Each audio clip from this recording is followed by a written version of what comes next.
Hello students, welcome to the magnet brains. मेरा नाम आशीष कपलेश। कैसे हैं आप सब लोग? बढ़िया, जोश में? तो भाई जोश मेंटेन करके रखो, बिकॉज आज हम शुरू करेंगे रिलेटिव मोशन। क्या भाई रिलेटिव मोशन में देखो बहुत सिंपल सा फंडा है। इससे पहले वाले पार्ट में तुमने सिर्फ वन डायमेंशन मोशन पढ़ा है, टू डायमेंशन मोशन पढ़ा है, लेकिन जब तुम मोशन के बारे में पढ़ते थे तो तुमने एक चीज को डिफाइन करा, बोला गया क्या कि भाई मोशन क्या है? If the position of an object changes with respect to time with respect to observer. ये वाली बात ये इंपॉर्टेंट है। अगर ऑब्जर्वर के रेस्पेक्ट में पोजीशन चेंज होता है तो ही वो मोशन में कहलाएगा। इसके लिए सबसे बढ़िया एग्जांपल क्या दिया गया था तुम्हें? हाँ चलो भाई एक एग्जांपल देके बताता हूं तुम लोगों को फटाफट से। सबसे बढ़िया एग्जांपल जो तुम लोगों को दिया गया था, बोला था उसमें कि एक बस है। ये एग्जांपल मैंने अक्सर यूज किया है ना, तुम्हें भी याद होगा। तो ये बस है, बस के अंदर एक आदमी खड़ा है और यहां पे एक और आदमी भी खड़ा है। ठीक है, बस के अंदर क्या है? एक आदमी खड़ा है और एक और आदमी खड़े हैं। अब दो आदमी तो बस के अंदर ही है। अब एक आदमी बाहर खड़ा है ग्राउंड पे, एक आदमी बाहर खड़ा है ग्राउंड पे। सो दो आदमी बस के अंदर है, एक आदमी बाहर खड़ा है, बस आगे की तरफ जा रही है विद सम स्पीड v। तो क्या बोला गया? इस आदमी से पूछा गया भैया बताना जरा क्या हो रहा है। तो ये क्या बोलता है? ये a है, ये B है और ये C है। A से पूछा गया B का हाल क्या है, तो A ने बोला B is in motion. A ने क्या बोला? B is in motion. बहुत बढ़िया। A ने बोला B मोशन में है क्योंकि A के रेस्पेक्ट में B अपना पोजीशन चेंज कर रहा था। A के रेस्पेक्ट में B जो है अपना पोजीशन चेंज कर रहा है। लेकिन C से पूछा तो C ने क्या बोला? B is at rest. B is at rest. तो भैया C के रेस्पेक्ट में B जो है वो रेस्ट पे है, A के रेस्पेक्ट में B मोशन में है। तो क्या हुआ? वो एक बेचारा B किसी के लिए तो वो मोशन में है, किसी के लिए वो रेस्ट पे है। तो यही तो है बात रिलेटिव मोशन की। यही तो कहते हैं कि अगर किसी ऑब्जेक्ट का मोशन डिफाइन करना है या फिर उस ऑब्जेक्ट के रेस्ट को डिफाइन करना है तो आपको ऑब्जर्वर की जरूरत है। यहां पे A और C कौन है? ऑब्जर्वर। ये क्या करते हैं? देखते हैं, ऑब्जर्व करते हैं। ये कौन है? ऑब्जर्वर। कौन है? ऑब्जर्वर। क्या काम करते हैं? ऑब्जर्वेशन करते हैं, देखते रहते हैं चीजों को। तो A जो है वो ऑब्जर्वर है, C जो है वो ऑब्जर्वर है। दोनों ने B को देखा, B को देख के अपनी अपनी ऑब्जर्वेशंस बता दी। अब दोनों की ऑब्जर्वेशन को देखा तो तुमने बोला यार ये तो बड़ी समस्या है ना, घोर समस्या हो गई तो कि दोनों के लिए ये B अलग अलग काम कर रहा है।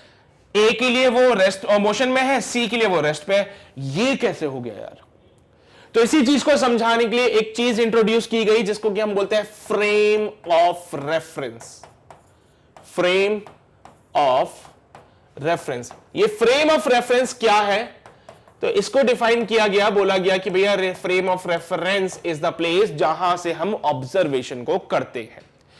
डिफाइन किया गया, बोला गया ऐसा इसलिए हो रहा है कि B इसके लिए मोशन में, इसके लिए रेस्ट पे है। ऐसा इसलिए हो रहा है क्योंकि A का और C का अलग अलग फ्रेम ऑफ रेफरेंस है।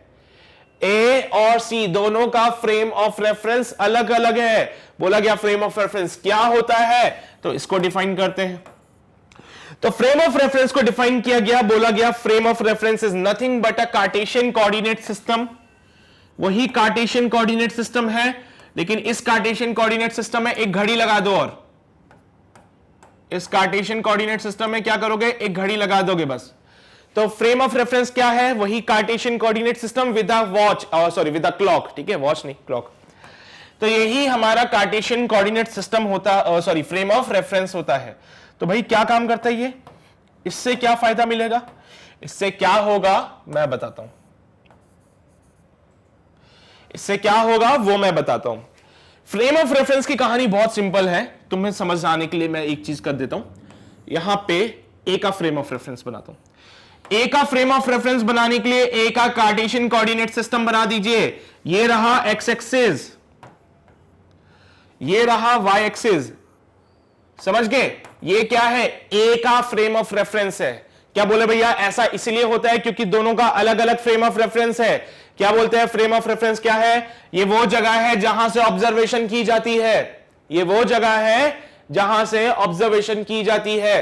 कैसे बनाते हैं? एक कार्टेशियन कोऑर्डिनेट सिस्टम बना दो, उसमें एक घड़ी लगा दो, ये तुम्हारा फ्रेम ऑफ रेफरेंस बन गया। ए का फ्रेम ऑफ रेफरेंस मैंने बना दिया है, ये रहा एक्स एक्सिस, ये रहा वाई एक्सिस, ए को रखा ओरिजिन पे। ध्यान से देखना, बी के कोऑर्डिनेट्स बताना जरा मुझे, बी के कोऑर्डिनेट्स यहां पे x1, यहां पे y1, बी के कोऑर्डिनेट्स यहां पे x1, यहां पे y1। जैसे ही बस आगे की तरफ बढ़ेगी, जैसे ही बस आगे की तरफ बढ़ेगी क्या होगा बोलो? जैसे ही बस आगे बढ़ती है तो ये बी जो है वो थोड़ी देर बाद कुछ इस पोजीशन पे आ जाएगा।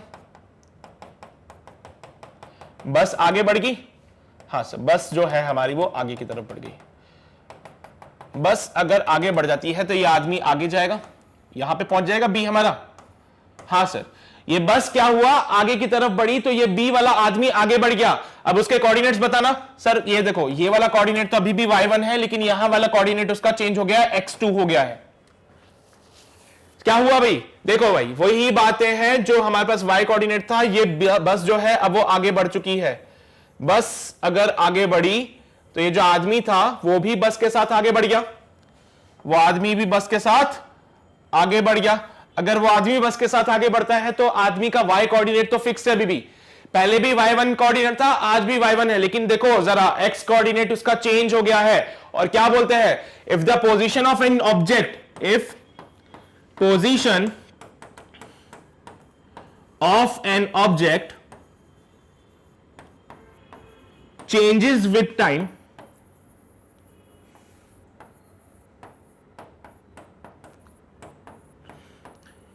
with respect to observer,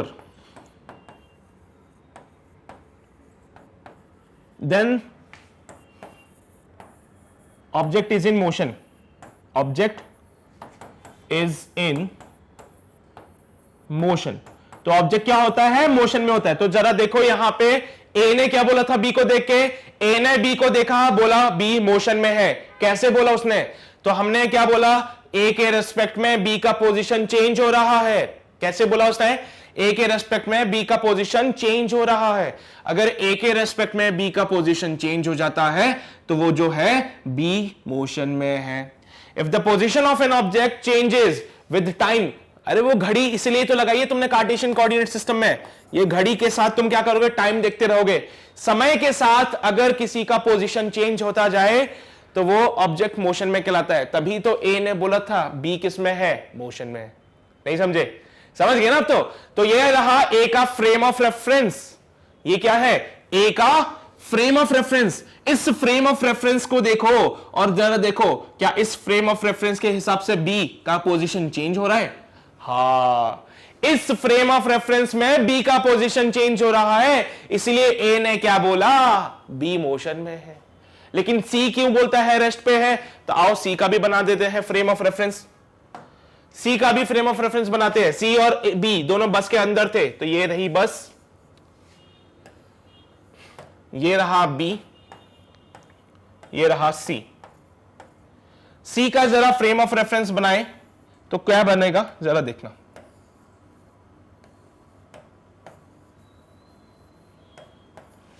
बस आगे जा रही थी, ठीक है।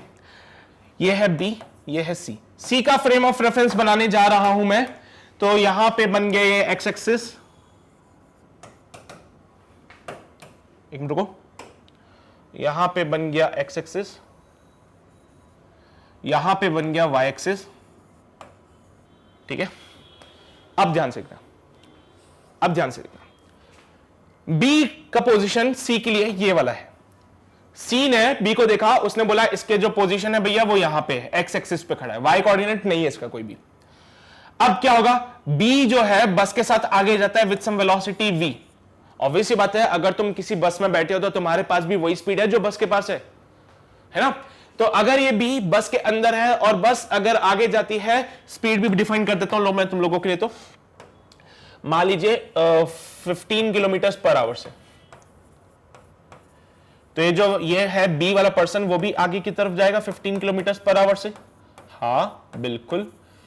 तो यहां पे सी ने बी को देखा तो भैया उसके पास वेलोसिटी थी 15 किलोमीटर पर आवर की, लेकिन सी को भी तो वेलोसिटी मिलेगी। क्यों? क्योंकि सी भी बस के अंदर है, तो सी के पास भी वेलोसिटी 15 किलोमीटर पर आवर की। अब सी बस के अंदर बी बस के अंदर, दोनों के पास सेम स्पीड है, तो क्या बी का पोजीशन सी के साथ चेंज होगा? क्या बी सी के पास आएगा? नहीं सर। क्या बी सी से दूर चला गया? नहीं सर, वो तो वहीं खड़ा है। तो सी ने उसको देख के बोला कि यार जो उसका पोजीशन पहले था, कुछ समय के बाद, क्योंकि फ्रेम ऑफ रेफरेंस में घड़ी लगाई होती है, फ्रेम ऑफ रेफरेंस में एक घड़ी लगाई होती है, तो सी ने बोला कि कुछ समय पहले उसका कोऑर्डिनेट था x1, आफ्टर सम टाइम इसका कोऑर्डिनेट फिर से x1 है। ऐसा क्यों हुआ? ऐसा क्यों हुआ? क्योंकि सर ये जो b है इसके पास 15 किलोमीटर पर आवर की स्पीड थी, लेकिन जो देख रहा था वो भी तो 15 किलोमीटर पर आवर से आगे जा रहा है, तो इनके बीच की जो दूरियां हैं वो खत्म नहीं हो रही, और अगर इनके बीच की दूरियां खत्म नहीं होती तो ये क्या बोलेगा कि ये जो b है वो रेस्ट पे है। ठीक है, तो यहां का जो फ्रेम ऑफ रेफरेंस है वो भी तो आगे जा रहा है। तो यहां पे फ्रेम ऑफ रेफरेंस कौन है? यहां का जो फ्रेम ऑफ रेफरेंस है वो कौन है? वो है बस। अगर आदमी बी वाला 15 किलोमीटर पर आवर से आगे जाता है तो ये फ्रेम ऑफ रेफरेंस भी तो 15 किलोमीटर से आगे जा रहा है। यस सर, ये frame of reference 15 kilometre per hour से आगे जाता है, ये भी 15 किलोमीटर पर आवर से आगे जाता है। तो इस फ्रेम ऑफ रेफरेंस में इसका पोजीशन चेंज ही नहीं हो रहा, इसीलिए तो सी ने बोला था कि बी रेस्ट पे है। लेकिन ए ने क्या बोला? ए ने बोला कि बी मोशन में है, क्योंकि ए का जो फ्रेम ऑफ रेफरेंस था वो था ग्राउंड। ए का फ्रेम ऑफ रेफरेंस कौन था? ग्राउंड था। ए ने ग्राउंड से देखा, उसने देखा बस आगे जा रही है, बस आगे जा रही है 15 किलोमीटर पर आवर से, तो यहां पे ये आदमी भी आगे की तरफ चला गया। आदमी भी 15 किलोमीटर पर आवर से आगे चला गया। कुछ समय बाद वो आदमी यहां पहुंच गया, कुछ समय बाद और आगे पहुंचेगा, कुछ समय बाद और आगे पहुंचेगा। मतलब कि इस आदमी की जो कोऑर्डिनेट्स है वो टाइम के साथ चेंज हो रही है जब आदमी ग्राउंड से देखता है, तो ऑब्जर्वर जब ग्राउंड से देखता है। लेकिन ऑब्जर्वर भी अगर बस के अंदर आ जाए फिर क्या होगा? अगर ऑब्जर्वर भी हमारा बस के अंदर आ गया तो इसका जो फ्रेम है वो कौन हो गया? अब बस होगी। इसका फ्रेम ऑफ रेफरेंस कौन है? बस है। तो जब ये बस के साथ आगे जा रहा है, बी वाला भी बस के साथ आगे जा रहा है, तो क्या बी और सी के बीच की दूरियां कम होती है क्या? नहीं हुई ना।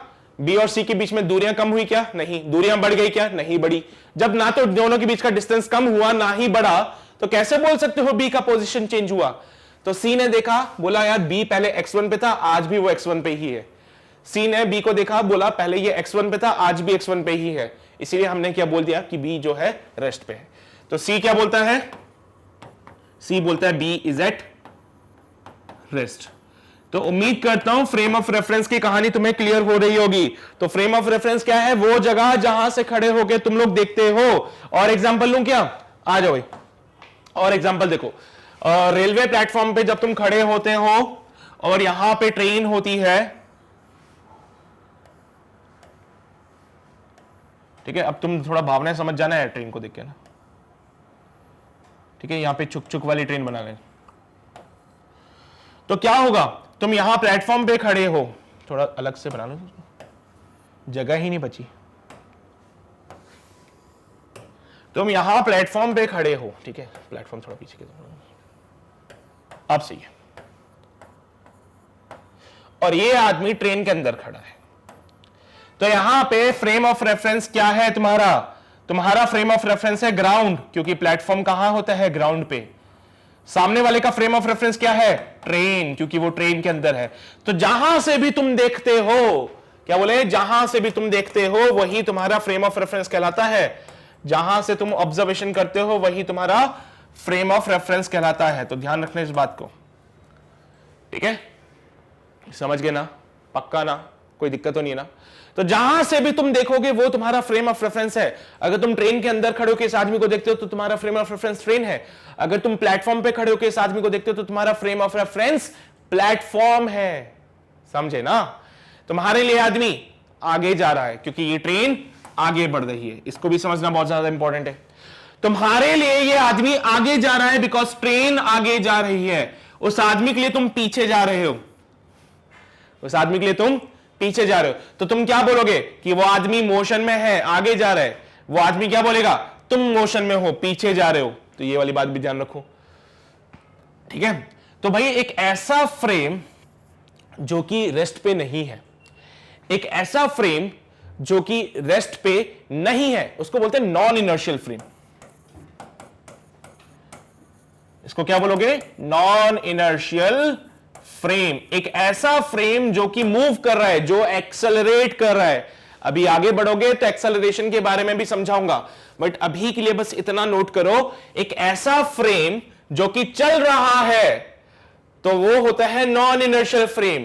एक ऐसा फ्रेम जो कि रुका हुआ है उसको बोलते हैं इनर्शियल फ्रेम। अभी बस नाम नोट कर लो, और डिटेल में पढ़ेंगे अगले चैप्टर में इसके बारे में, अगले चैप्टर में इसके बारे में और डिटेल में पढ़ेंगे, अभी बस नाम नोट कर लो। तो अगर आप किसी नॉन इनर्शियल फ्रेम से किसी को देखते हो तो आपको हमेशा वो आदमी अपने मोशन के अपोजिट डायरेक्शन में दिखेगा।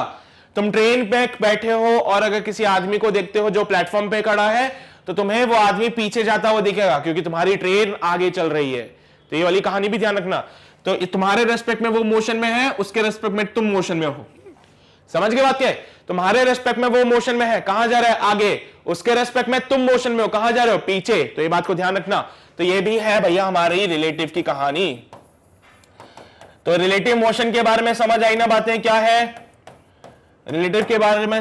पिक्चर क्लियर है ना? क्या है, क्या बोलते हैं कि जो भी मोशन होता है वो एब्सोल्यूट नहीं होता है, वो किसी के रेस्पेक्ट में होता है। तो जो भी मोशन होगा वो एब्सोल्यूट नहीं होगा, किसी ना किसी के रेस्पेक्ट में होगा।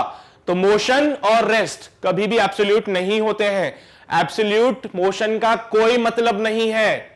जैसे कि अगर तुम अकेले खेल रहे हो, जब सपोज करो कहीं पे ओलंपिक्स हो रहे हैं, ठीक है, सो ओलंपिक्स के लिए तुम लोग क्या बोलते हो कि यार अगर ऑब्जर्वर ही नहीं होगा, कोई यहाँ पे देखने वाले ही नहीं होंगे, तो फिर क्या मतलब है ओलंपिक्स का भी? तो हालांकि अलग ही बात है वो, ठीक है, मतलब तो है, वो तो खेलती है, ठीक है, बट स्टिल देखने वाला जरूरी है यार, ठीक है। अगर कोई मूवी देखने वाला ही नहीं होगा तो मूवी का क्या करोगे, है ना? मूवी क्यों बनाओगे फिर अगर कोई देखने वाला ही नहीं है तो ये वही वाली बात है। अगर कोई ऑब्जर्वर देखने वाला नहीं है तो रेस्ट और मोशन का कोई मतलब नहीं है, ठीक है। इसीलिए एक स्टेटमेंट बोला जाता है, एब्सोल्यूट मोशन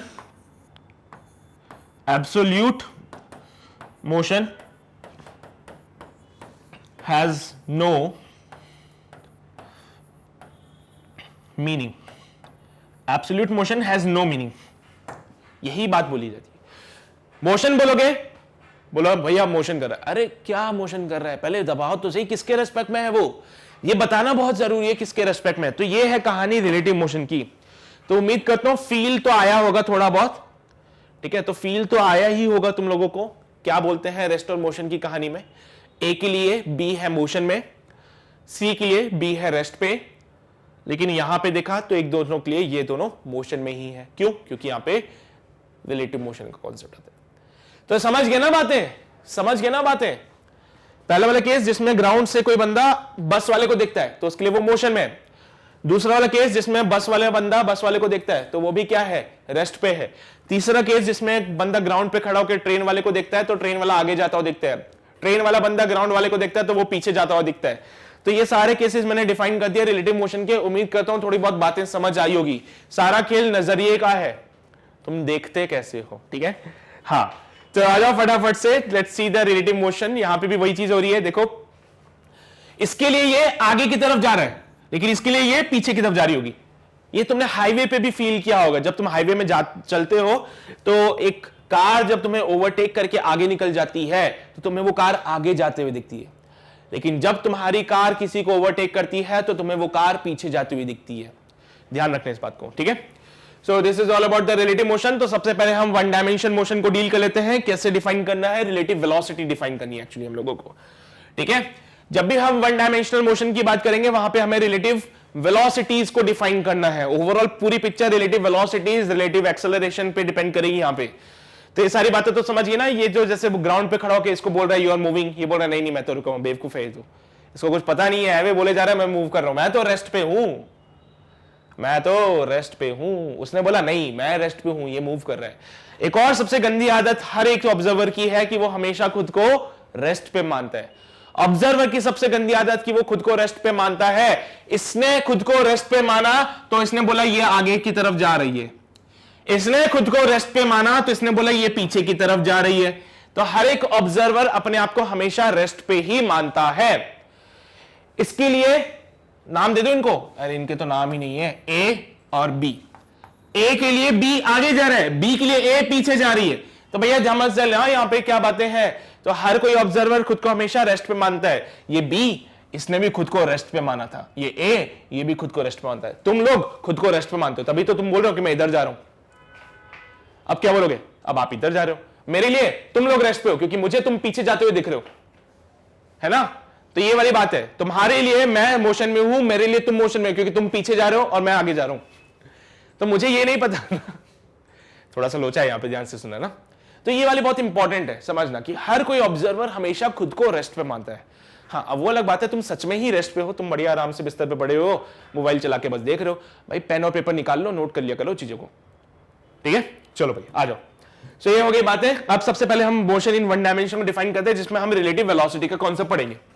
मान लीजिए ये हमारे पास दो ही गाड़ी ए, गाड़ी बी, ठीक है? इसको हम बोलते थे कार ए, कार बी, ठीक है? Car B. चलो भाई, अब दोनों ने सेम पोजीशन से चलना शुरू करा। दोनों ने क्या किया? सेम पोजीशन से चलना शुरू करा। अब दोनों सेम पोजीशन से चलते हैं। कार ए बेचारा इतना ही डिस्टेंस ट्रेवल करता है एक्स ए, कार बी ने डिस्टेंस ट्रेवल कर लिया एक्स बी। अब कार ए से पूछा भैया बी कहां है?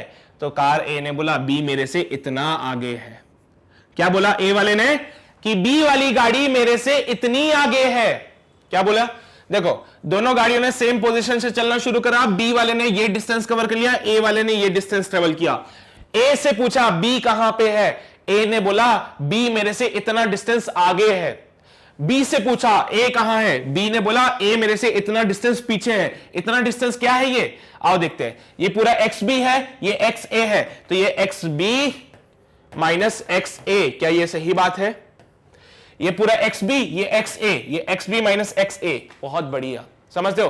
तो अगर बी से तुम पूछोगे कार ए कहां है, तो भैया बी बताओ कार ए कहां है? तो बी क्या बोलेगा? कार ए मेरे से इतना डिस्टेंस पीछे है।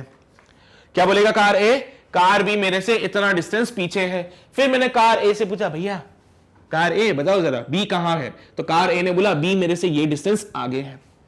तो मतलब ये है इन दोनों के बीच का क्या? Relative separation. इसको क्या बोलेंगे? Relative separation. इन दोनों के बीच का जो सेपरेशन है, दोनों के रेस्पेक्ट में जो सेपरेशन है, वो रिलेटिव सेपरेशन होता है।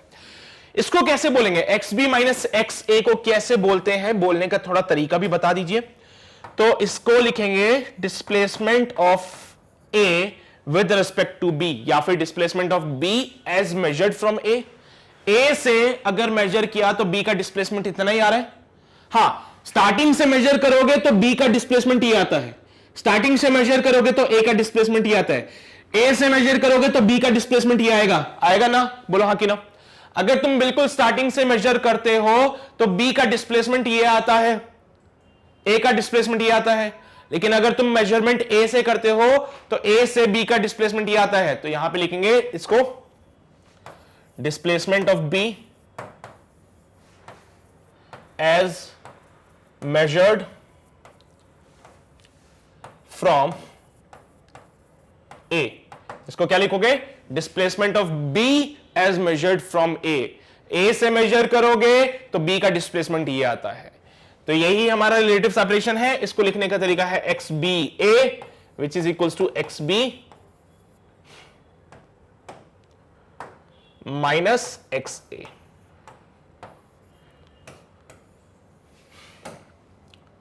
ठीक है?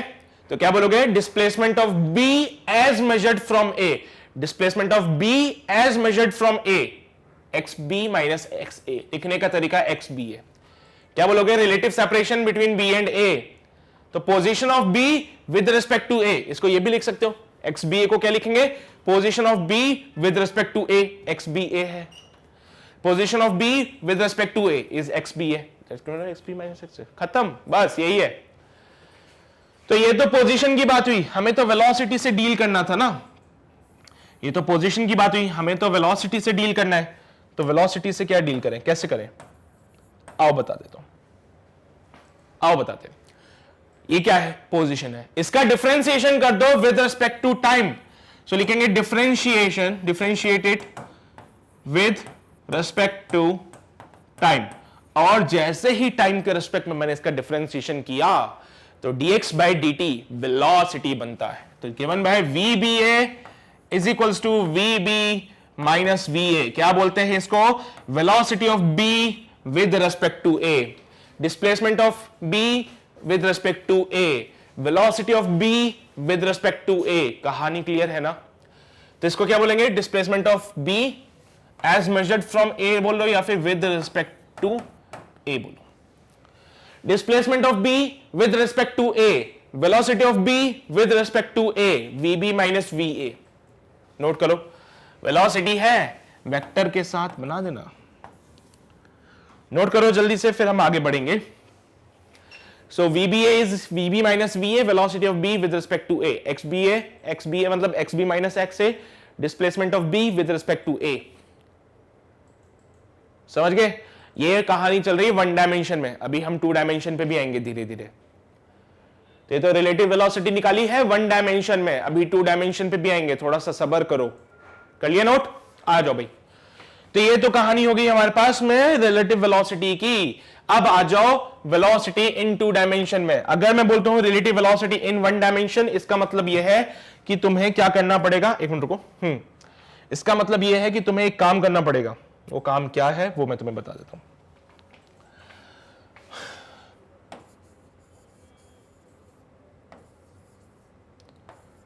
सब्र करो थोड़ा सा।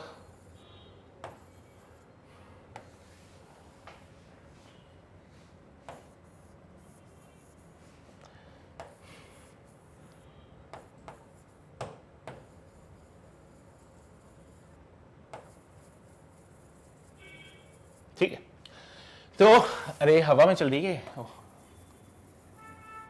ठीक है लो। अब ये जा रही है आगे VA, ये आगे जा रही VB। कुछ और भी समझाना है मुझे तुम लोगों को वन डायमेंशन में। तो अभी हम बात कर रहे हैं रिलेटिव वेलोसिटी इन वन डायमेंशन, ठीक है? तो ध्यान से देखना, ये VA ये VB। अगर मैं बोलूं velocity of B with respect to A, velocity of B with respect to A, क्या लिखोगे, VBA, VB माइनस V।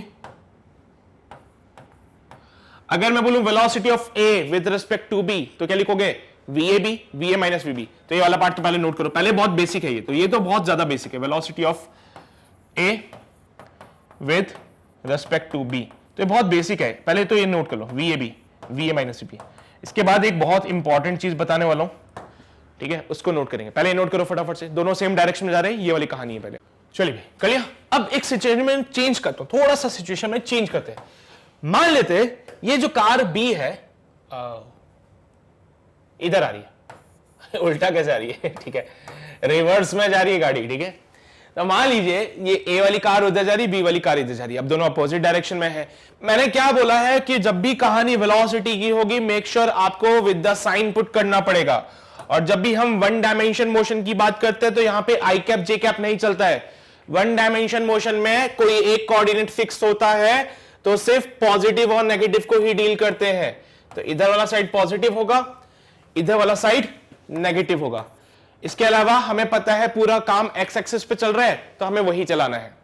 यहां पे मैं तुमसे मांगू अगर velocity of velocity of B with respect to A, तो क्या लिखोगे फिर, velocity of B with respect to A यानी कि VBA अगर आप मांगते हैं तो this can be written as VB minus VA। But एक बात का ध्यान रखें यहां पे कि जो वेलोसिटी ऑफ B है वो नेगेटिव की तरफ जा रहा है, तो जो वेलोसिटी ऑफ B होगा वो माइनस के साथ पुट करना पड़ेगा आपको इस बार।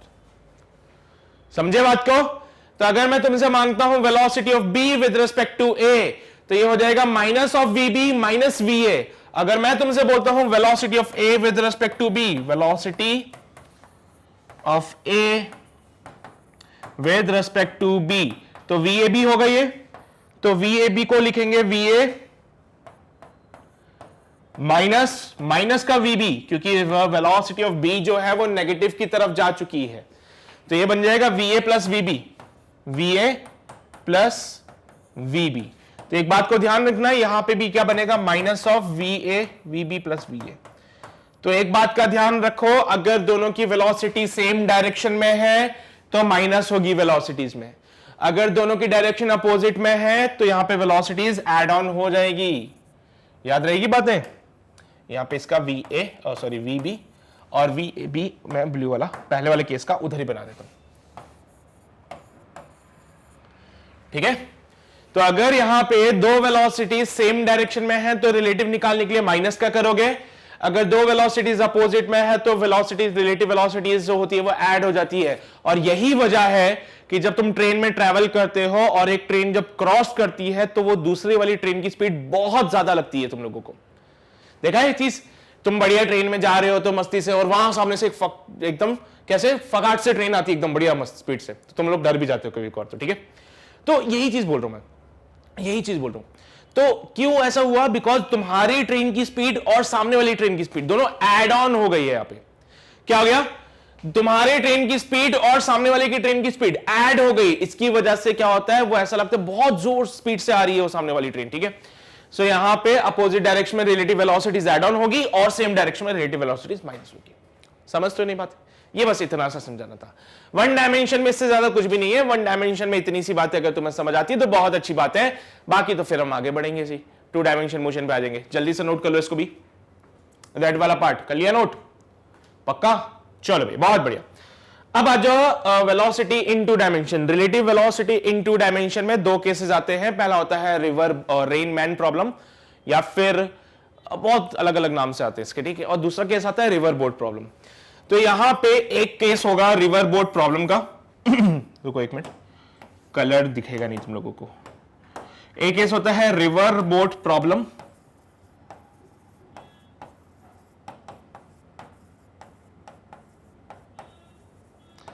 एक होता है रेन मैन प्रॉब्लम। तो ये दो टाइप की प्रॉब्लम्स आती है यहां पे जब हम relative velocity in two dimension को पढ़ते हैं, मैन प्रॉब्लम। तो इन्हीं के बारे में हम चर्चाएं करेंगे, इन्हीं से रिलेटेड कुछ बातें करेंगे।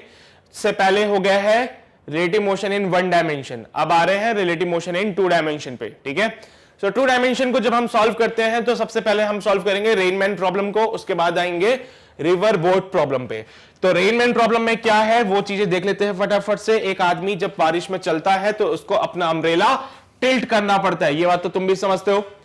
अगर हम चल रहे हैं बारिश में तो हम आगे से गीले हो जाते हैं, पीछे वाली साइड से गीले नहीं होते। ऐसा इसलिए होता है क्योंकि जब तुम चल रहे हो तो बारिश टिल्टेड होकर गिरती है। अगर तुम खड़े हो, नॉर्मली अगर एक जगह पे खड़े हो तो बारिश सीधे गिरेगी, लेकिन जैसे ही तुम चलना शुरू करोगे बारिश जो है किसी एंगल पे आती हुई दिखेगी, जिसकी वजह से तुम्हें अपना अम्ब्रेला टिल्ट करना पड़ेगा। समझ के बातें? तो इसी के बारे में समझेंगे। तो कुछ चीजें मान लेते हैं। यहां से Vm अगर मैं बोलता हूं तो मेरा मतलब है वेलोसिटी ऑफ मैन। अगर मैं बोलता हूं Vm तो मेरा मतलब है वेलोसिटी ऑफ मैन। अगर मैं Vr बोलता हूं मेरा मतलब है वेलोसिटी ऑफ रेन। पहले ही मान लो ये सारी बातें। अगर मैं बोलता हूं Vr तो मेरा मतलब है वेलोसिटी ऑफ रेन। अगर मैं बोल दूं Vrm मेरा मतलब है velocity of rain with respect to man. Velocity of rain with respect to man, ठीक है। तो ये तीन चीजें बहुत इंपॉर्टेंट है, इसको नोट करके रखना, क्योंकि इसकी बेसिस पे ही अब आगे पिक्चर को डिफाइन करने वाले हैं। क्या क्या फाइंड करना होता है? कुछ चीजें ऐसी फाइंड करनी है जैसे कि अम्ब्रेला को कितने एंगल पे हम टिल्ट करके रखे बाकी कभी कभार कुछ और चीजें गिवन होती है, तुमसे वेलोसिटी ऑफ रेन पूछ लेगा, कभी कभार वेलोसिटी ऑफ मैन पूछ लेगा, है ना। तो ये ऐसी कुछ बेसिक सी बातें पूछता है वो, जिसमें बोलेगा भैया अम्ब्रेला को टिल्ट कर लें तो कितने एंगल पे इसको टिल्ट करेंगे, है ना भाई। अगर वर्टिकल से अम्ब्रेला को टिल्ट करना है तो हम कितने एंगल पे अम्ब्रेला को टिल्ट करें अपने, ये बात फाइंड करना पड़ता है। तो ऐसी कुछ चीजें हैं जो हमें फाइंड करनी है यहाँ पे, उन्हीं के बारे में आज हम चर्चा करेंगे, ठीक है। चलो भाई, तो शुरू करते हैं with the very first part of this rain man problem, जिसमें हमने बोला कि कुछ टर्म्स डिफाइन कर लो। Vr is the velocity of rain, Vm is the velocity of man, Vrm is the velocity of rain with respect to man. अब यहां पे फॉर्मूला क्या कहता है? Vrm जो है, दिख रहा है तुम लोगों को Vrm का फॉर्मूला? दिख रहा है क्या Vrm का फॉर्मूला?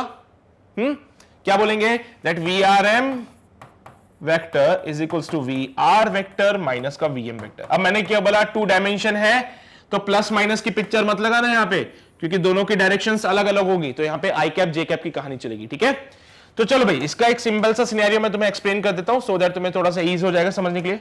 एक आदमी है यहां पे, बरसात में खड़ा है, बारिश के लिए नीचे,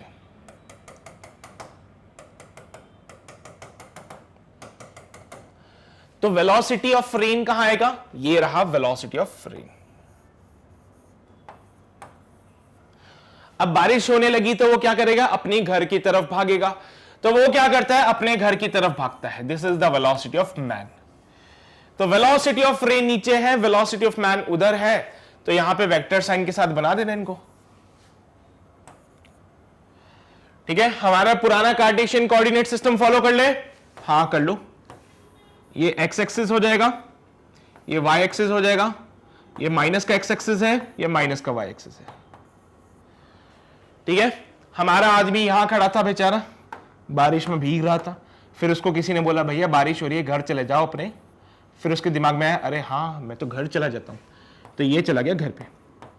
पहले वो बारिश में खड़ा था, ठीक है, पहले वो बारिश में खड़ा था भाई, वो पहले बारिश में खड़ा था, खोया हुआ था पता नहीं किसके ख्यालों में।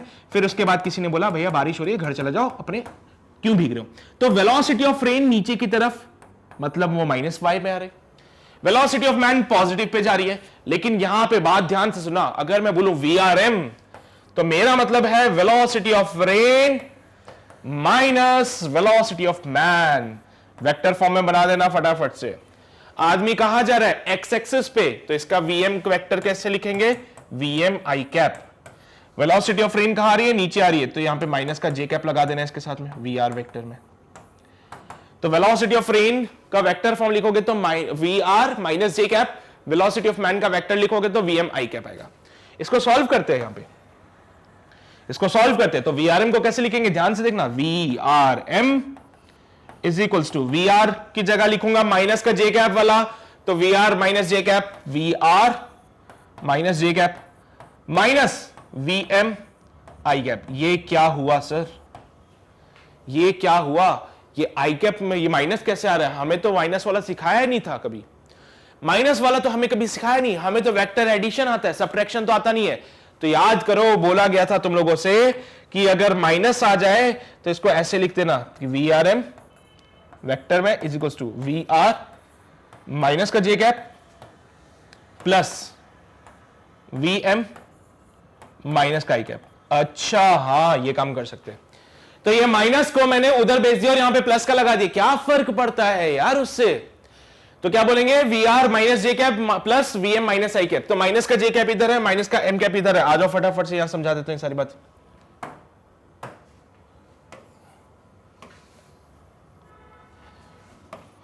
VM माइनस का I कैप इधर, VR माइनस का J कैप इधर, इन दोनों का रिजल्टेंट यहां आएगा VRM। मतलब कि जब आदमी चल रहा है, जब आदमी चल रहा था, तो उस केस में बारिश जो है वो ऐसे गिर रही थी। और तुमने भी देखा होगा, जब तुम बारिश में बाइक चलाते हो तो सिर्फ आगे से गीले हो जाते हो, पीछे जो तुमने बैग टांगा होता है वो सूखा होता है ना, सेफ रहता है वो बैग। तो ऐसा इसलिए होता है क्योंकि जब तुम आगे चलोगे with the velocity of man, तो बारिश जो नीचे गिर रही थी VR से, उसकी वजह से रिलेटिव का कॉन्सेप्ट लगाओगे तो VRM को कैसे लिखोगे? VR minus VM। तो भाई साहब इसको यही तो लिखना है, VR माइनस का VM। माइनस का VM इधर आएगा क्योंकि तुम्हारी वेलोसिटी उधर थी, ये तो VM इधर है, माइनस का VM इधर है। तो माइनस का VM और VR का रिजल्टेंट, VR और माइनस का VM का रिजल्टेंट ये है। समझे? यही तो समझाना चाहता था मैं तुम लोगों को बस। तो उस केस में क्या होता है? आदमी को अम्ब्रेला जो है वो टिल्ट करके रखना पड़ता है। अक्सर हमारे पास काले रंग का छाता होता है, तो काले रंग का ही छाता बनाएंगे अब हम भी।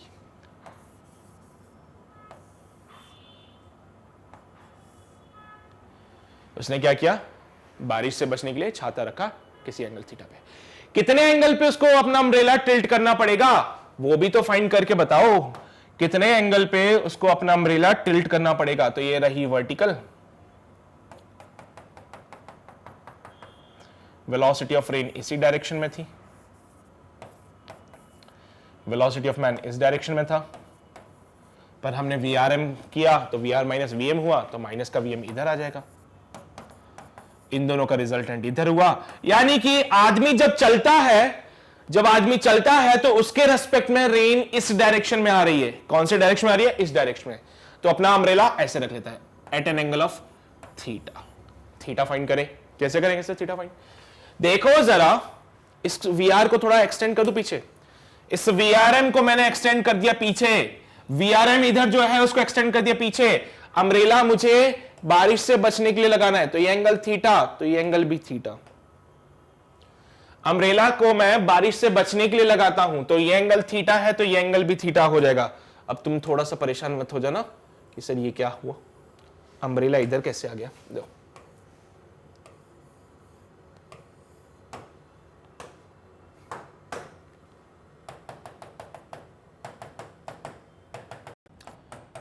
ठीक है, चलो भाई, अब क्या होगा कि मुझे यहां पे थीटा फाइंड करना है।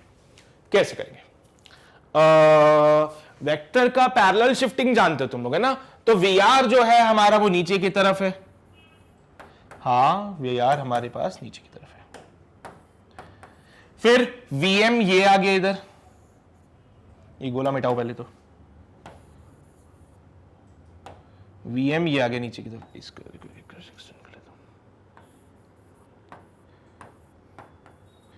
और ये VR है। बहुत बढ़िया, तुम्हें एक राइट एंगल ट्रायंगल दिख रहा है, tan theta perpendicular upon base लगा के क्वेश्चन को सॉल्व कर सकते हो। tan theta perpendicular upon base, perpendicular पे कौन है? VM, magnitude of VM upon magnitude of VR। यहां से तुम्हें मिलेगा वो थीटा जिसपे उसको अपने अम्ब्रेला को टिल्ट करके रखना है। ठीक है, तो भैया जब आदमी चलता है तो बारिश किसी एंगल थीटा पे आती है, गिरती है, उस केस में अम्ब्रेला को आपको किसी एंगल थीटा पे टिल्ट करके रखना पड़ेगा। वो एंगल कैसे निकालोगे? tan theta perpendicular upon base करके। So this is the final part we have. उम्मीद करता हूं समझ आ रहा होगा।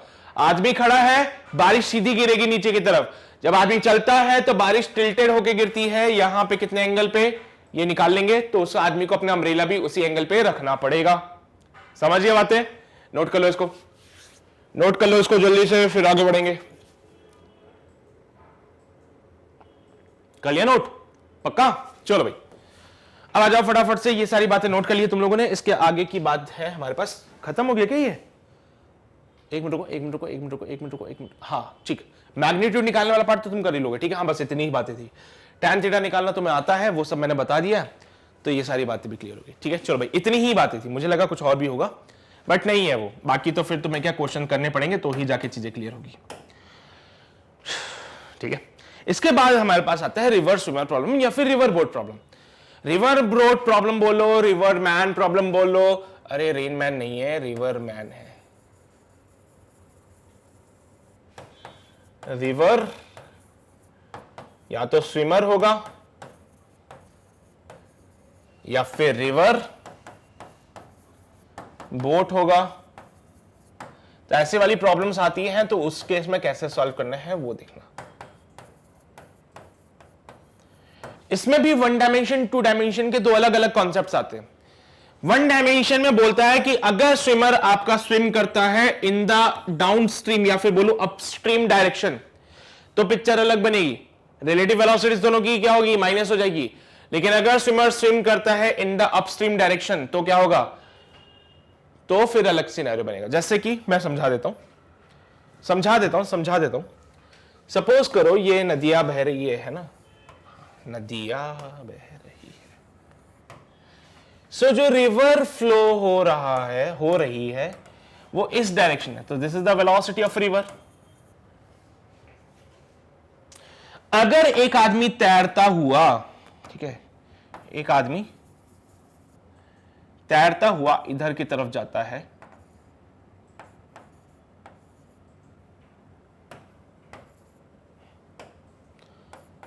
तो क्या होगा? उसकी जो वेलोसिटी आप ग्राउंड से देखोगे, ये तुम का पानी के ऊपर खड़े होगे? नहीं सर, हम पानी के ऊपर नहीं, हम ग्राउंड पे खड़े थे। देखो भाई क्या हुआ, यहां पे तुम ग्राउंड पे खड़े हो, यह आदमी तैर रहा है, तो आदमी के जो तैरने की स्पीड होती है, स्विम करने की स्पीड होती है, वो होती है VMR, velocity of man with respect to river. ये वेलोसिटी ऑफ रिवर, क्या दोनों सेम डायरेक्शन में जा रहे हैं? तो जो आदमी ग्राउंड से इसको देखता है वो क्या बोलेगा कि वेलोसिटी ऑफ मैन, इसकी जो वेलोसिटी है वो होगी VMR प्लस VR। क्या समझे? जो आदमी ग्राउंड से इसको देखता है, जो आदमी ग्राउंड से इसको देखता है वो क्या बोलता है कि भैया इसकी जो स्पीड है वो होगी VMR प्लस VR। VMR मतलब velocity of man with respect to river, आदमी के तैरने की स्पीड है वो, ठीक है। ग्राउंड से अगर उसकी वेलोसिटी ऑफ मैन देखते हो, ये क्या है? Velocity of man with respect to ground.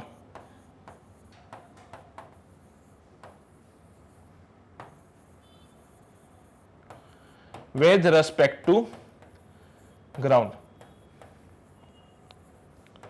तो अगर वो नदी के डायरेक्शन में स्विम करता है तो वेलोसिटी ऐड हो जाती है, अगर वो नदी के अपोजिट डायरेक्शन में स्विम करता है तो यहां पे उसकी वेलोसिटी माइनस हो जाएगी। तो यहां पे अगर आप Vm लिखोगे, so it comes out be VMR।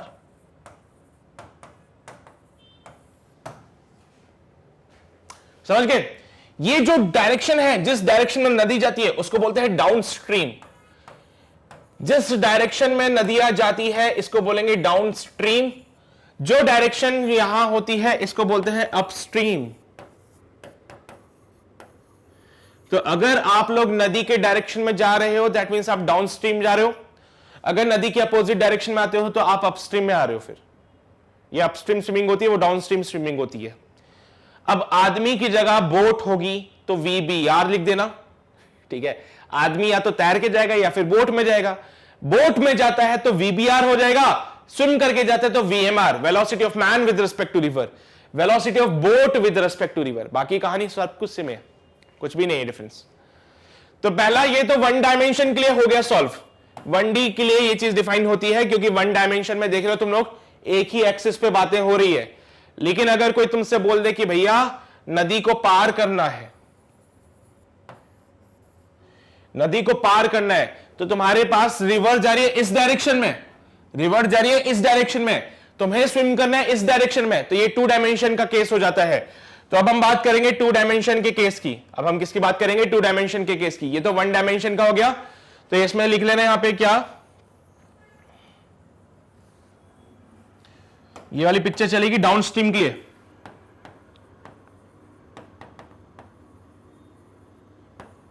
ठीक है, और ये वाली पिक्चर चलेगी अपस्ट्रीम के लिए।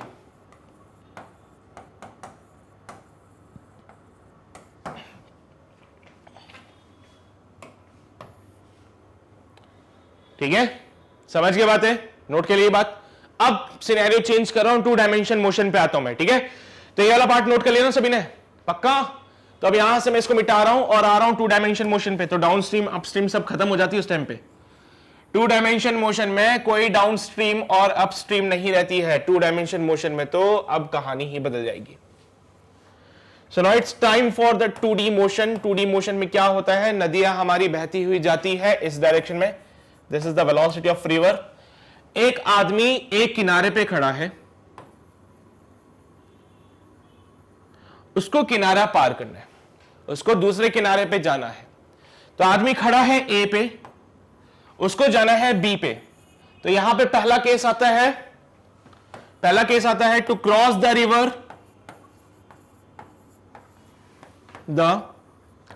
River in shortest path.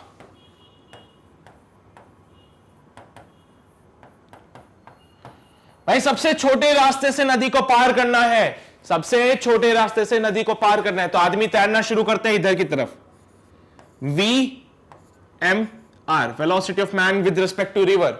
आदमी तैरना शुरू करता है। बेचारा नादान था, उसको पता नहीं था कि नदी में ऐसे सीधे नहीं जाते। उसने तो देखा अरे सीधा रास्ता है, अगर सीधा रास्ता है तो सबसे शॉर्टेस्ट पाथ पे जाना है तो सीधा सीधा चले जाता हूं। अगर मुझे शॉर्टेस्ट पाथ पे जाना है तो A से लेके B सीधा चला जाता हूं। उसने छलांग लगा दी, तैरना शुरू कर दिया, पर उसको यह नहीं पता था कि नदी के पास वेलोसिटी भी है। तो उसके पास जो वेलोसिटी थी VMR, उसमें नदी ने अपना क्या योगदान दे दिया। अब नदी में तुम तैरते हुए जाओगे तो उसने तो दिमाग लगाया, उसने बोला अच्छा शॉर्टेस्ट पाथ पे जाना है, लो हम सीधे चले गए। उसको यह नहीं पता था कि रिवर के पास भी वेलोसिटी है। तो इसकी वेलोसिटी प्लस रिवर की वेलोसिटी, ये होती है आदमी की वेलोसिटी। सो बताओ भाई, आदमी कहां पहुंचा? क्या वो बी पे पहुंच जा गया? नहीं सर, वो पहुंचा है सी पे। तो क्या बोलेंगे हम लोग? जाना था बी पे, पहुंच गया सी पे। तो क्या शॉर्टेस्ट पॉसिबल पाथ हुआ? नहीं हो ना। बेचारे को पहले तो इतनी मेहनत करते तैरते हुए गया यहां पे, उसके बाद फिर से वो इधर चल के आएगा। क्या मतलब हुआ? फिर क्या मतलब हुआ तैरने का, है ना? तो एक बार तो ये हो गया। फिर अगली बार उसको फिर से जाना पड़ा। उसने को बोला फिर से कि तू फेल हो गया था पहली बारी में, फिर से ट्राई कर, फिर से जा। अब उसने दिमाग लगाया, उसने बोला अच्छा पहले तो हम मूर्ख बन गए थे, लेकिन अब नहीं बनेंगे, अब मैं सीधा सीधा नहीं जाऊंगा। तो अब कहां जाएगा? उसने दिमाग लगाया, बोला अच्छा पहले मैं सीधा गया था तो नदी मुझे आगे ले गई थी, पहले मैं सीधा गया था तो नदी मुझे आगे ले गई थी, इस बार हम तैरना शुरू करेंगे नदी के अपोजिट डायरेक्शन में। तो उसने क्या किया? छलांग लगा दी और तैरना शुरू किया in the opposite direction of the river. तो वो तैरता गया आगे, तैरता गया आगे, तैरता गया आगे, लेकिन नदी उसको आगे ले जाती गई, नदी उसको आगे ले जाती गई, नदी उसको आगे ले जाती गई। तो तुम देख सकते हो वो नदी के अपोजिट डायरेक्शन में स्विम कर रहा था। तो ये velocity of man with respect to river, ये वेलोसिटी ऑफ रिवर, जिसकी वजह से एक टाइम आया वो पीछे जाने की कोशिश कर रहा था, नदी आगे ले जा रही थी, वो पीछे जाने की कोशिश कर रहा था, नदी आगे ले जा रही थी, जिसकी वजह से वो कहां पहुंचता है? बी पे पहुंच जाता है। तो बात यह है कि अगर आपको जस्ट अपोजिट बैंक पे, बैंक वो वाला बैंक नहीं जिसमें तुम पैसे जमा कराते हो, किनारा है ना? हाँ, ये वही है, सागर किनारे दिल्ली पुकारे, है ना?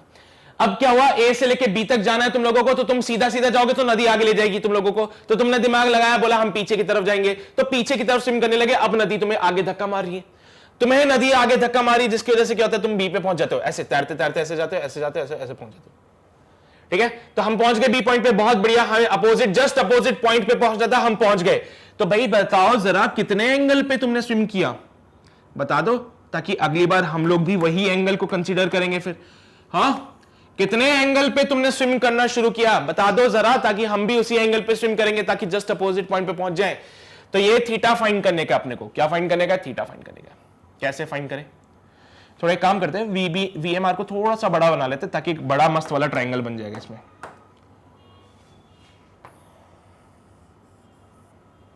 ये velocity of man with respect to river, ये वेलोसिटी ऑफ रिवर। तो भाई साहब ट्राइंगल दिख रहा होगा तुम लोगों को, दिख रहा है ट्राइंगल? ये वीएमआर, ये वीआर, ये थीटा, फॉर्मूला बनता है साइन थीटा का। तो बोलेंगे साइन थीटा, फॉर्मूला लिखेंगे sine theta perpendicular upon hypotenuse. Sine theta का फॉर्मूला लिखेंगे परपेंडिकुलर अपॉन हाइपोटेन्यूज। परपेंडिकुलर पे कौन है? वीआर है, हाइपोटेन्यूज में वीएमआर है, तो यहां पे लिख दो वीआर अपॉन वीएमआर। तो यहां से तुम्हें थीटा पता चल जाएगा। ये थीटा कहां से बनता है? इससे, उस लाइन से बनता है जिस पे हमें जाना था। थीटा कहां से बनता है? यहां से। लेकिन वो ये चीज नहीं पूछेगा, वो तुमसे पूछेगा कि भैया स्ट्रीम से कितना एंगल बनाया। तो ये वेलोसिटी ऑफ रिवर है तुम्हारे पास में, वेलोसिटी ऑफ रिवर इधर जा रही है, यहां से यहां तक 90 डिग्री का, फिर आगे थीटा। तो वो क्या बोलेगा? रिवर की स्ट्रीम से कितने एंगल पे स्विम करते हो। तो यहां पे एंगल जो डिफाइन करोगे ये वाला कितना होगा? वो अल्फा बोल दूं, है ना? उसने क्या बोला? ये वाला एंगल नहीं पूछेगा, वो पूछेगा नदी से कितने डायरेक्शन पे तुम स्विम करते हो। तो नदी से 90 प्लस थीटा एंगल पे स्विम करते हैं। तो यहां पे अल्फा जो होगा वो होगा 90 प्लस का थीटा। तो ये अल्फा पूछेगा तुम लोगों से, कितने एंगल पे स्विम करते हो तुम रिवर से। तो रिवर से हम लोग अल्फा एंगल पे स्विम करते हैं, रिवर से हम लोग अल्फा एंगल पे स्विम करते हैं। Now this angle alpha we have to find this. तो यहां पे बोला ये तो परपेंडिकुलर भी है भाई, तो 90 plus theta gives you alpha, 90 plus theta gives you alpha. Theta कैसे निकालोगे? V R upon V M R करके, V R upon V M R कर लेना, थीटा मिल जाएगा, खत्म बात। ये है पहला case, to cross the river in the shortest path. In shortest नहीं, अलोंग द शॉर्टेस्ट पाथ होता है वैसे तो, स्पेलिंग नहीं, अंग्रेजी सुधार लेंगे अपनी थोड़ी सी ना, अलोंग शॉर्टेस्ट पाथ।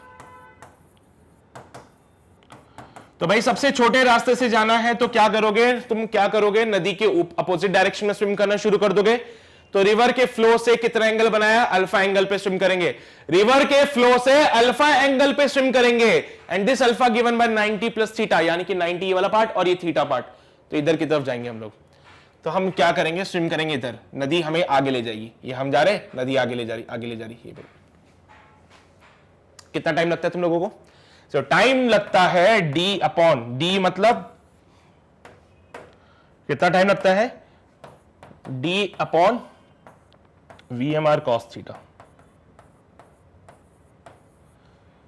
टाइम कितना लगता है? D upon VMR cos theta. देखो ये थीटा है, ये VMR है, तो इसका कंपोनेंट यहां पे आएगा VMR cos थीटा।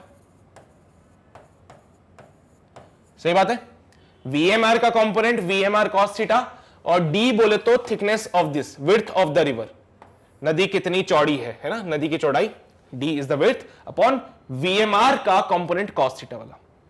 सो कितना टाइम लगता है? D अपॉन VMR cos थीटा। कितने एंगल पे जाना है? अल्फा एंगल, ये रिवर फ्लो से बनाते हैं, angle made with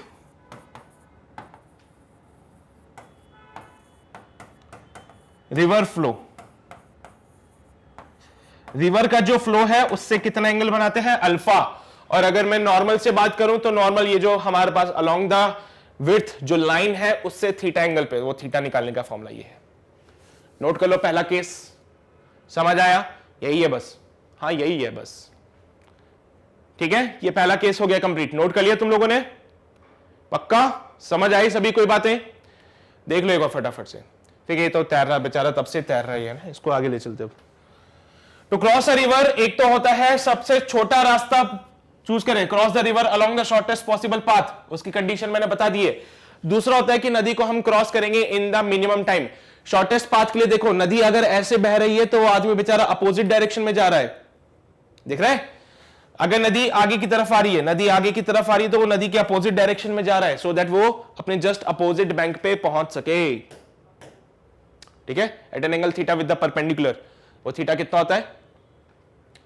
okay, theta कहां गया? नहीं है क्या? कोई बात नहीं, कोई बात नहीं, कोई बात नहीं। ये थीटा निकाल लिया ना, निकाल लिया ना तुम लोगों ने थीटा? तो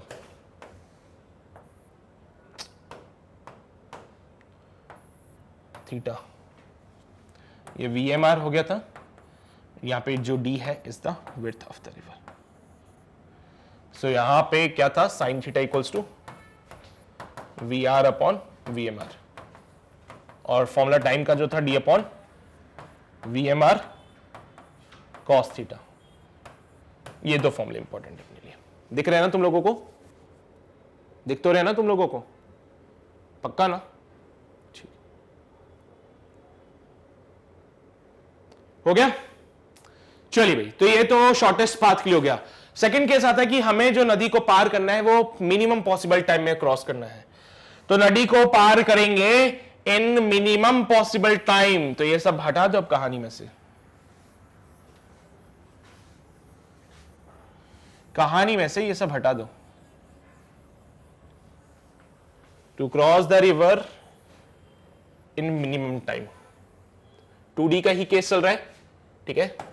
हाँ, 2D का ही केस चल रहा है, लेकिन अब नदी को हम क्रॉस करेंगे इन मिनिमम टाइम। नदी को अगर आप मिनिमम टाइम में क्रॉस करना चाहते हो तो एक काम करो, एक काम करो, क्या करें? इन मिनिमम टाइम। एक काम करो, सीधा चल जाओ। ऐसा क्यों? देखो, अगर अपोजिट डायरेक्शन में जाओगे तो तुम्हें टाइम लगेगा, क्योंकि तुम नदी के अपोजिट फ्लो में जा रहे हो। अगर तुम रिवर के अपोजिट फ्लो में जाते हो तो तुम्हें टाइम ज्यादा लगेगा। तुम सीधा जाओ, तुम सीधा जाओगे तो नदी क्या करेगी? तुम्हें आगे ले जाएगी, तुम्हें सपोर्ट करेगी नदी। तुम सीधा जा रहे हो, नदी तुम्हें सपोर्ट करती है। उस केस में नदी तुम्हें कहां पहुंचा देती है, पता है ना? हाँ सर, सी पे। तो जब तुम सीधा जाते हो तो नदी तुम्हें सपोर्ट करती है, आगे लेके जाती है। उस केस में टाइम मिनिमम लगता है। उस केस में टाइम क्या लगता है? मिनिमम लगता है। तो यहां पे VMR ऐसे रहेगा और नदी हमें इधर ले जाएगी VR, तो आप पहुंचेंगे C पॉइंट पे। तो सेकंड वाला केस है to cross the river in minimum possible time. सबसे कम समय में कब जा सकते हैं? अगर मैं A से B सीधा चला जाऊं। A से B सीधा जाऊंगा तो नदी मुझे आगे लेके जाएगी, मैं C पॉइंट पे पहुंच जाऊंगा, कोई फर्क नहीं पड़ता है, मुझे टाइम कम लगाना है। ठीक है, हमें एक मिनिमम टाइम में नदी को क्रॉस करना है, तो कोई फर्क नहीं पड़ता है। तो यहां पे तुम C पे पहुंचो या B पे पहुंचो, उसको फर्क नहीं है, उसको मिनिमम टाइम में नदी को क्रॉस करना है। यूजुअली जब टाइम निकाला था टू क्रॉस द रिवर, वो कितना आया था? इससे पहले वाले केस में नदी को क्रॉस करने के लिए जो टाइम लगाया था वो आया था D अपॉन VMR cos of theta, way theta वो एंगल था जिससे वो स्विम कर रहा था, राइट? थीटा क्या था? वो एंगल था जिस पे वो स्विम कर रहा था। अब क्या बोलेंगे भाई, हम तो अब सीधा जा रहे हैं, हम अपोजिट नहीं जा रहे, हम अब सीधा जा रहे हैं। सीधा जाने का मतलब है थीटा को 0 कर दीजिए। देखो ऐसे कर लो, टाइम को मिनिमम करना है तो डी जो नदी की विड्थ है वो तो सेम रहेगी, आदमी के तैरने की स्पीड भी सेम रहेगी। कॉस थीटा को एडजस्ट कर लीजिए। टाइम मिनिमम करना है तो कॉस थीटा को आपको क्या करना पड़ेगा? मैक्सिमम करना पड़ेगा। कॉस थीटा का जो मैक्सिमम वैल्यू होता है वो होता है 1, और ये मैक्सिमम वैल्यू कब मिलती है? जब थीटा का वैल्यू होता है 0। जब थीटा का वैल्यू होता है 0 तो कॉस थीटा होता है मैक्सिमम। तो यानी कि मिनिमम टाइम के लिए थीटा को 0 करना पड़ेगा। इस थीटा को 0 कर दो, मतलब तुम सीधा सीधा चले जाओ। इस बार थीटा को 0 करने का मतलब क्या है? तुम इस बार सीधा सीधा चले जाओ भाई, तुम्हारा काम हो जाएगा। अगर तुम एकदम स्ट्रेट स्विम करते हो तो तुम्हारा काम हो जाएगा। थीटा को 0 करने का मतलब अब ये वाला पार्ट नहीं रहेगा, अब तुम सीधा सीधा स्विम करो। थीटा को 0 कर दिया, सीधा सीधा स्विम चल गए। सो टी मिनिमम की जो वैल्यू मुझे मिलती है, इट कम्स आउट बी कितना?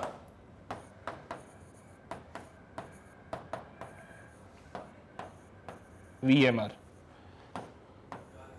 ये है मिनिमम टाइम। क्या है ये? मिनिमम टाइम है। तो टाइम मिनिमम कब होगा? जब कॉस थीटा मैक्सिमम होगा, जिसकी वैल्यू 1 होती है। और ये कब होता है? जब थीटा 0 होता है। सो ये जो थीटा बनाया था उसको 0 कर दिया, मतलब सीधा सीधा चले जाऊं तो मुझे कम से कम टाइम में लगेगा। तो टाइम कितना होता है मिनिमम? D अपॉन VMR। कॉस 0 थीटा की वैल्यू 1 हो जाएगी वहां पे, तो D अपॉन VMR is the minimum time. इस केस में तुम्हें B की जगह C पे पहुंचना पड़ेगा। इस केस में तुम B की जगह C पे पहुंच जाते हो, तो B और C के बीच का जो डिस्टेंस होता है इसको हम पिच ड्रिफ्ट कहते हैं, इसको बोलेंगे ड्रिफ्ट। ठीक है, तो तुम्हें जाना था B पे, पहुंच गए C पे, कोई बात नहीं, हमें फर्क नहीं पड़ता है। टाइम कम लगाना, हाँ टाइम कम लगना चाहिए, कोई फर्क नहीं पड़ता है B पे पहुंचे या C पे पहुंचे। कम टाइम में हम C पे पहुंच गए तो B और C का जो डिस्टेंस होता है उसको बोलते हैं ड्रिफ्ट। ड्रिफ्ट का फॉर्मूला देते हैं स्पीड इनटू टाइम। B से लेके C तक कौन लेके जा रहा था हम लोगों को? नदी, क्योंकि नदी के पास वेलोसिटी थी आगे की तरफ। तो B से लेके C तक ले जाने का काम किसने किया है? रिवर ने किया है। तो ड्रिफ्ट को लिखेंगे स्पीड इनटू टाइम। तो ये हो गया तुम्हारे पास ड्रिफ्ट का फॉर्मूला। B से C का जो डिस्टेंस होता है इसको ड्रिफ्ट कहते हैं, given by VR into T minimum. T minimum की जगह D अपॉन VMR पुट कर दीजिए, तो फॉर्मूला बनेगा VR डॉट D अपॉन VMR is the value of drift. जगह नहीं बची यार, क्या लिखोगे?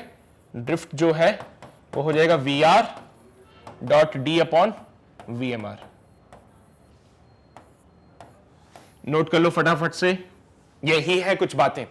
रिवर क्रॉसिंग में दो केस आते हैं, जिसमें पहला केस होता है कि आपको शॉर्टेस्ट पॉसिबल पाथ पे क्रॉस करना है नदी को, यानी कि A से B पे जाना है। तो तुम नदी के अपोजिट डायरेक्शन में स्विम करने लगते हो, नदी के अपोजिट डायरेक्शन में स्विम करते हो, जिससे कि B पे पहुंच जाते हैं। बहुत बढ़िया। लेकिन उसने बोला मिनिमम टाइम में क्रॉस करना है, तो मिनिमम टाइम के लिए उसने बोला कोई फर्क नहीं पड़ता है, कहीं भी पहुंच जाओ, बस टाइम मिनिमम लगना चाहिए। कंडीशन निकाल के देखा, बोला थीटा को 0 कर दो तो तुम्हारा काम हो जाएगा। थीटा क्या था? ये जो एंगल बना रहा था यहां पे थीटा, इसको 0 करने का मतलब है हम सीधा सीधा स्विम करने लग जाए। इसको थीटा को 0 करने का मतलब क्या है कि यहां पे ऐसे सीधा सीधा स्विम कर लो, तो हमने सीधा सीधा स्विम करना शुरू किया, जिसकी वजह से हम लोग कहां पहुंच गए? ये सीधा स्विम करने की वजह से हम लोग सी पॉइंट पे पहुंच गए। कोई बात नहीं, कोई फर्क नहीं पड़ता बी पे पहुंचो या सी पे पहुंचो, सी पे तुम पहुंच गए, कोई दिक्कत वाली बात नहीं है। टाइम मिनिमम लगा क्या? हाँ टाइम मिनिमम लगा, D upon VMR time minimum लगा। तो भैया जब तुम 20 की जगह पे सी पे पहुंच गए तो बी और सी के बीच का जो डिफरेंस होता है उसको कहते हैं ड्रिफ्ट। क्या होगा ये ड्रिफ्ट? तो ड्रिफ्ट का फॉर्मूला देते हैं VR इनटू टाइम से, बिकॉज ये बी की जगह सी पे ले जाने का काम, आगे ले जाने का काम कौन कर रहा था? रिवर। हम बेचारे सीधा सीधा जा रहे थे, लेकिन आगे ले जाने का काम रिवर ने किया है। तो drift distance equals to speed into time, distance equals to speed into time. तो ड्रिफ्ट की जगह लिखेंगे VR into minimum time. Minimum time कितना है हमारे पास? D अपॉन VMR। उठा के वहां रख दो तो तुम्हारे पास क्या आ जाता है? ड्रिफ्ट का फॉर्मूला आ जाता है। क्लियर है ये बातें? फटाफट से नोट करो, फिर आगे बढ़ते। सेकंड केस भी क्लियर हो गया, पहला केस क्लियर हो गया, सेकंड केस क्लियर हो गया। तो बस यही दो केस है जो यहां पे सबसे ज्यादा पूछे जाते हैं। इसके अलावा कुछ और बेसिक सी बातें हैं, फटाफट से देख लेते हैं। शॉर्टेस्ट पाथ हो गया है to cross the river in minimum possible time, ये भी क्लियर हो गया है सभी को, पक्का ना? चलिए भाई, तो ये हमारे पास देख लो ड्रिफ्ट का formula d upon V M R into V R, minimum distance d upon V M R. Clear है सभी? पक्का? चलिए भाई, बहुत बढ़िया। तो यार ये कुछ बेसिक सी बातें थी जो रिलेटिव मोशन में होती है, जिसमें मैंने वन डायमेंशन को कवर किया है, टू डायमेंशन को कवर किया है। वन डायमेंशन का केस आपको ये बताता है कि दो गाड़ियां हैं, जब एक डायरेक्शन में जाती है तो रिलेटिव वेलोसिटी माइनस हो जाएगी, अपोजिट डायरेक्शन में जाती है तो रिलेटिव वेलोसिटी ऐड हो जाएगी। लेकिन अगर एक बोट को या फिर तुम खुद रिवर में स्विम करते हो, रिवर इधर जा रही है, तुम भी इधर स्विम करते हो, तो तुम्हारी वेलोसिटीज ऐड हो जाएगी। अगर तुम इधर स्विम, रिवर इधर जा रही है, या फिर सुनो रिवर इधर जा रही है और तुम अपोजिट डायरेक्शन में स्विम करते हो, तो वेलोसिटीज माइनस कर देना। समझ गए बात को? यहां पे डिफरेंस आता है। ये वो वाली चीज है, अगर तुम साइकिल चलाते हो और जिस डायरेक्शन में तुम साइकिल चला रहे हो हवा भी उसी डायरेक्शन में चलती है, तो तुम्हारी स्पीड इंक्रीज हो जाती है। लेकिन अगर तुम अपनी साइकिल को हवा के अपोजिट डायरेक्शन में चलाओगे तो तुम्हारी स्पीड कम हो जाएगी। ये वही बात है, ठीक है। उसके अलावा मैंने तुम्हें बता दिया है रिवर रेनमैन प्रॉब्लम के केस क्या होते हैं, रिवर बोट प्रॉब्लम के केस क्या होते हैं, जितना पॉसिबिलिटीज थी वो बता दिए। इसके अलावा कुछ और चीजें बचेगी तो क्वेश्चन के साथ कवर हो जाएगी, तो तुम उसकी चिंता बिल्कुल भी मत करो। हर एक क्वेश्चन को सॉल्व कराऊंगा विद द कंप्लीट कॉन्सेप्ट, जो चीज बेनिफिशियल रहेगी तुम्हारे लिए फिर।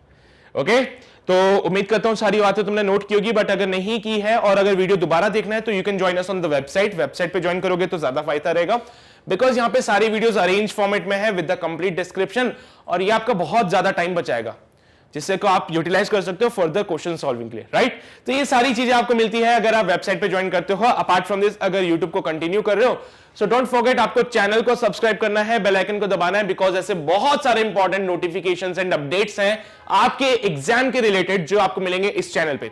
So don't miss this part.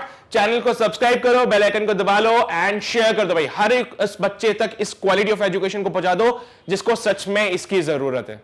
तो ये काम तुम लोग कर सकते हो और मुझे पता तुम करोगे, तो मेक श्योर इसको ज्यादा से ज्यादा बच्चों तक शेयर करना है। और लाइक नहीं करो तुम लोग आजकल, यार लाइक कर दो, मजा आता है पढ़ने में, मजा आ रहा है, फील आ रहा है फिजिक्स में, तो लाइक जरूर करो, right. So that's all for today's class. बाकी की बातें हम अपने अगले लेक्चर में करेंगे, तब तक अपना ध्यान रखो, पढ़ाई करते रहो। All the very best.